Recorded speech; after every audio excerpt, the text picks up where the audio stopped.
Assalamualaikum warahmatullahi wabarakatuh. Sebelum kita memulai pembahasan ini, marilah kita mengingat satu kaidah penting dalam mengenal Allah. Kita wajib mengetahui bahwa Allah Maha Melihat. Tetapi kita tidak akan pernah mengetahui bagaimana cara Allah melihat. Kita wajib mengetahui bahwa Allah Maha Mendengar, tetapi kita tidak akan pernah mengetahui bagaimana cara Allah mendengar. Kita wajib mengetahui bahwa Allah Maha Mengetahui, tetapi kita tidak akan pernah mengetahui bagaimana cara Allah mengetahui. Kita mengenal Allah melalui nama-namanya yang indah dan sifat-sifatnya yang sempurna, bukan dengan membayangkan bentuknya, bukan dengan membayangkan rupanya, dan bukan dengan membayangkan hakikat zat Allah. Saudaraku yang dirahmati Allah, salah satu pertanyaan yang paling sering ditanyakan oleh kaum muslimin adalah, apakah doa bisa mengubah takdir? Mungkin sebagian dari kita pernah mendengar bahwa doa dapat mengubah takdir. Namun ada pula yang bertanya, jika Allah telah mengetahui segala sesuatu sebelum alam semesta diciptakan, lalu bagaimana mungkin takdir berubah? Pertanyaan ini sangat penting untuk kita pahami. Saudaraku, sebelum menjawabnya, marilah kita mengingat kembali pembahasan sebelumnya. Allah Maha Mengetahui. Allah mengetahui apa yang telah terjadi. Allah mengetahui apa yang sedang terjadi. Dan Allah mengetahui apa yang akan terjadi. Tidak ada satupun kejadian yang tersembunyi dari ilmu Allah, termasuk doa yang akan kita panjatkan, termasuk usaha yang akan kita lakukan, dan termasuk hasil yang akan terjadi setelahnya. Saudaraku, kadang manusia membayangkan seolah-olah Allah menetapkan suatu kejadian, kemudian manusia berdoa, lalu Allah mengubah keputusannya karena doa tersebut.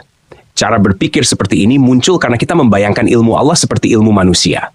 Padahal Allah telah mengetahui sejak azali bahwa seorang hamba akan berdoa. Dan Allah juga telah mengetahui apa yang akan terjadi setelah doa tersebut. Maka doa kita tidak mengejutkan Allah. Doa kita tidak menambah ilmu Allah. Karena Allah telah mengetahui semuanya. Saudaraku, lalu mengapa kita diperintahkan untuk berdoa? Karena doa adalah ibadah. Doa adalah bentuk penghambaan kepada Allah. Dan doa sendiri merupakan bagian dari ketetapan Allah. Allah tidak hanya menetapkan hasil, Allah juga menetapkan sebab-sebab yang mengantarkan kepada hasil tersebut. Sebagaimana Allah menjadikan makan sebagai sebab kenyang, Allah menjadikan minum sebagai sebab hilangnya dahaga, maka Allah juga menjadikan doa sebagai salah satu sebab datangnya kebaikan. Saudaraku, ketika seseorang sakit, ia pergi berobat. Ia tidak berkata, kalau Allah sudah menetapkan kesembuhanku, untuk apa berobat? Karena ia memahami bahwa obat adalah sebab. Begitu pula doa. Doa adalah sebab yang Allah perintahkan kepada hambanya. Maka seorang mukmin berdoa bukan karena Allah belum mengetahui kebutuhannya, tetapi karena Allah memerintahkannya untuk berdoa.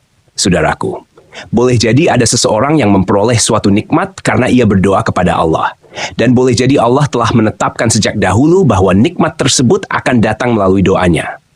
Maka dari sudut pandang manusia, kita melihat bahwa doa menjadi sebab datangnya kebaikan. Sedangkan dari sisi ilmu Allah, seluruh kejadian itu telah diketahui dan ditetapkan oleh Allah sejak awal. Saudaraku yang dirahmati Allah. Karena itu, jangan pernah meremehkan doa. Jangan pernah meninggalkan doa.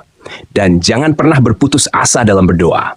Karena kita tidak mengetahui kebaikan apa yang Allah siapkan melalui doa-doa kita. Teruslah berdoa. Teruslah berharap kepada Allah. Teruslah mengetuk pintu rahmat-Nya. Karena Allah mencintai hamba yang memohon kepadanya. Dan Allah Maha mendengar setiap doa yang dipanjatkan dengan penuh keikhlasan. Saudaraku, mungkin kita tidak mampu memahami seluruh rahasia takdir. Namun kita mengetahui bahwa Allah Maha Mengetahui. Allah Maha Bijaksana. Dan Allah tidak pernah menzalimi hambanya. Maka marilah kita memperbanyak doa, memperbanyak amal saleh, dan memperkuat keyakinan kepada Allah. Karena doa bukanlah tanda lemahnya iman.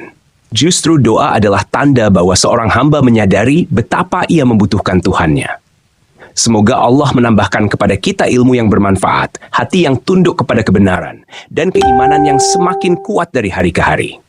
Jika ada kebaikan dalam pembahasan ini, maka itu semua karena rahmat Allah. Dan jika ada kekurangan, maka itu berasal dari kelemahan kita sebagai hamba.